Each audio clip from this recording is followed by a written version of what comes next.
Alright, Shalom. Just to elaborate on my previous video, it was on a book of From Babylon to Timbuktu, the history of ancient so-called black races, including the Hebrews, by Rudolph R. Windsor. And to elaborate on that, it says during the Middle Ages, the black nations of Africa and Asia had the greatest political and economical, educational, and military influence in the world. At this time, Europe existed in a state of darkness for 1,000 years. Again, that's that 1,000-year period that we see in Revelation. It says, in the 17th century and later, Europe began to emerge out of the slough of ignorance, and certain Germans and others conceived of themselves as belonging to a superior race. That was the birth of where they went by so-called race, because before that, in my previous video, and as well as this book, nobody really went by race. It says, in the 17th century, it says John F Blumenbach, a German was the first to divide humanity on the basis of skin color. So it's just as we got in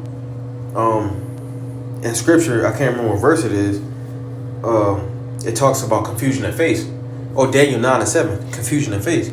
So there's a confusion of face that's amongst us because we sin against the Most High, as well as Deuteronomy 28:64, because we have been scattered and we're looking like all the other different nations. So there's no such thing as so-called whites and blacks. Nobody's skin is ultimately white or black. It's either brown or red.